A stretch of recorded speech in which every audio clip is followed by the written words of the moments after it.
With a child growing inside me for 8 months, I knelt on the chilly kitchen floorboards to wash away the dirt. My large stomach pressed heavily against my legs with every forward movement, while a constant ache in my lower spine had become so familiar that I no longer perceived it as a physical ailment, but rather as an unavoidable condition of my existence. Behind me, my husband remained seated, the quiet sounds of turning pages of scripture, the shifting of his weight on the wooden chair, and the familiar sip of his nightly coffee filling the space. His focus was neither directed toward me nor intentionally averted. I was merely an object in the room, equivalent to the iron stove, the lantern, or the planks beneath my raw hands. He lacked malice, which is precisely why explaining this reality is so complicated. When the time arrived for the delivery, a realization about my household, my marriage, and my own flesh took root in a way that could never be undone, though that understanding developed further down the road. To begin, I must explain the path that led me to that kitchen floor. This space serves as a sanctuary where women can openly voice the narratives that were meant to remain forever concealed within the settlement, centering on matrimonial life, enforced quietude, submission, and the reality of a female body belonging to the collective rather than the individual. If you seek this raw honesty, consider connecting with these accounts, not for the sake of metrics, but so that each person who listens helps these suppressed experiences reach beyond the walls that were meant to contain them. For anyone who has endured a pregnancy within an environment where your internal state was entirely disregarded, I invite you to share that reality in the space below, because this is the place to speak the words you were previously denied. My journey commenced the way nearly every chapter of my existence did, shaped by choices made entirely on my behalf. My marriage took place when I was 19 and he was 23, following a brief and heavily monitored courtship that earned the endorsement of both sets of parents, before the two of us had exchanged more than a few dozen private words. This is not recounted out of resentment, but because it represents the foundation upon which my entire reality was constructed. In our community, entering into marriage was never a personal choice to be made, but rather a natural progression of time, anticipated in the same manner one prepares for the arrival of winter, coming toward you regardless of your personal desires. Our ceremony occurred on a Tuesday, with my attire in blue and his in black, and by the following morning I was already discovering his preferences for breakfast. That initial year consisted of familiarizing myself with a man's home, in the way one navigates an unfamiliar kitchen, learning the placement of the flour, identifying the temperamental burner on the stove, and discerning which sounds indicated his contentment versus which silences signaled that I should step more softly.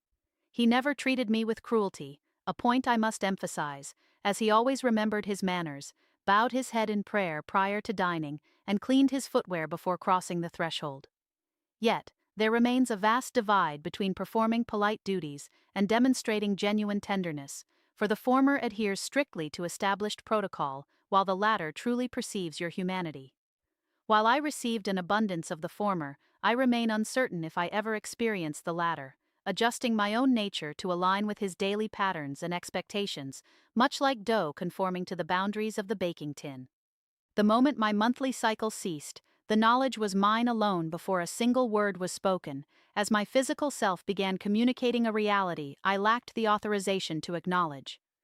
Confirmation came from our district's traditional midwife, an elderly matron whose touch carried the scent of chundula and whose tone never wavered from a calm, instructional murmur. She predicted a late winter birth, instructing me to maintain my nourishment and persist with my daily labor, which concluded our medical assessment. There were no diagnostic blood draws, no imaging scans, and no guidance regarding restrictions or warning signs. She merely placed her hand upon my abdomen a single time, offered a nod of affirmation, and packed her instruments. The entire encounter concluded more swiftly than the time required to skin a bowl of fruit. That evening, I shared the news while he repaired a leather harness piece at the dining table. Standing near the stove, I spoke the words aloud, prompting him to look up, offer a nod, and make a brief comment regarding the faithfulness of the Almighty before returning his focus to the leatherwork. I lingered in place for several moments, anticipating something indefinable, perhaps a gesture or an expression that mirrored the magnitude of the transformation occurring within my skin, such as a reassuring touch or a lingering gaze. However, the harness required his attention, the evening meal needed preparation, and the momentum of life refused to halt simply because my physical form had commenced the process of constructing a new human being. Throughout the settlement, the expectation of a child was discussed in the same manner as the annual crop gathering, viewed as an inevitable, sanctified manifestation of divine favor upon a household.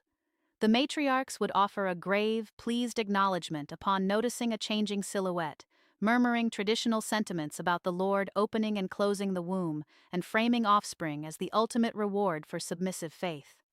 What remained completely unsaid, however, was any acknowledgement of the individual woman, as no one inquired about my well-being, my exhaustion, or my anxieties. The impending birth belonged to the collective, and my physical self was merely the vessel where the event unfolded.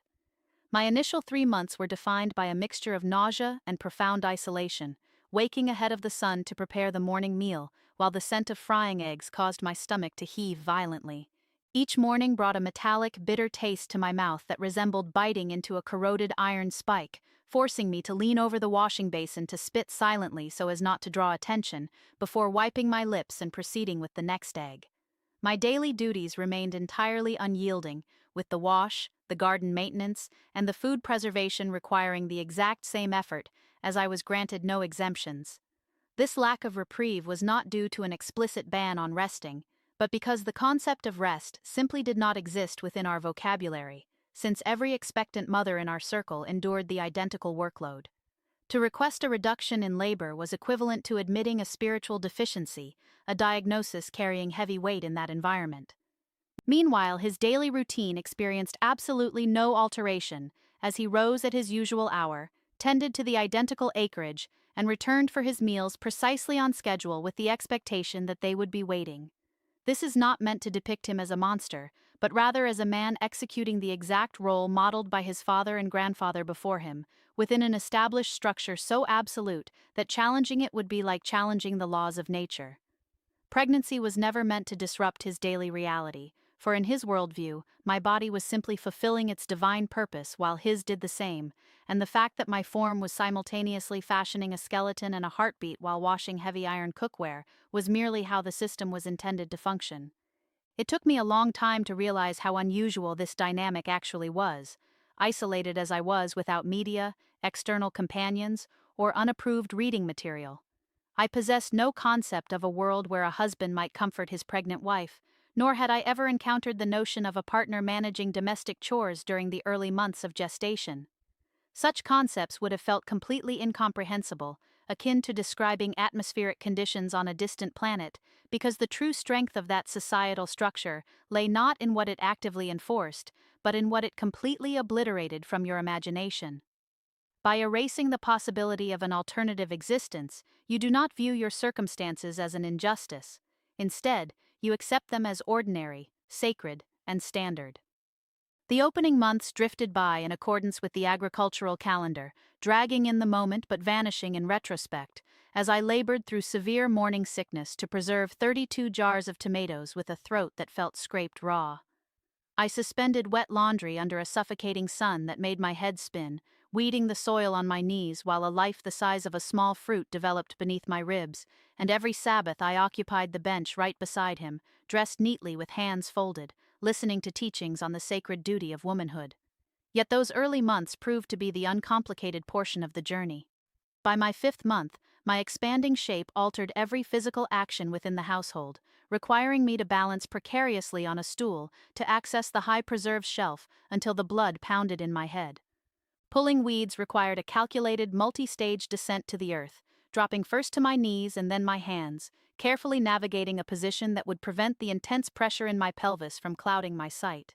Though neither ill nor wounded, my physical self was entirely consumed by managing 2 simultaneous workloads: the visible duties of meals, floors, and stiff laundry on the line, and the hidden miracle of constructing a child's internal systems, which was viewed as divine work, leaving the domestic sphere as my sole responsibility. As the 6th month arrived, my hands began to bloat sufficiently so that squeezing the wet wash in the tub caused an intense ache through my joints, leaving my fingers looking completely unfamiliar by nightfall. I raised the issue once with his mother during an afternoon spent preparing apple butter, but she merely cast a brief look at my hands, remarked that she had endured the same during her fourth pregnancy before it dissipated, and resumed stirring the cauldron. That brief exchange constituted my entire medical guidance and comfort, which I internalized by adapting my movements and continuing forward. The bloating never actually dissipated. It simply rooted itself deeply into my bones, forcing me to alter my method of wringing out laundry and to lift heavy iron pots using my palms rather than my fingers, conforming around the physical suffering rather than seeking its alleviation. He acknowledged my changing shape in a purely functional manner, noting that my garments required altering and adjusting a bedroom storage shelf so I could reach items safely without climbing. These actions lacked both malice and affection, representing mere property maintenance for a household that required smooth operation, where a sticking door is shaved down and an expectant wife is provided extra fabric under the exact same logic. Around this time, I recall standing before the tiny bedroom mirror, barely large enough to reflect my features, pulling my nightdress taut against my stomach to observe my form. Placing my hand against the spot where the movements were most pronounced, the realization struck me that across more than 20 weeks of gestation, his hand had never once occupied that space to feel our child stir. I had no one to consult to understand if this absence carried significance, surrounded by a peculiar stillness regarding my physical form that was less about active abandonment and more about managing an asset rather than knowing a person. My body was executing a sacred, mandatory task that did not require my personal emotions to be part of the equation.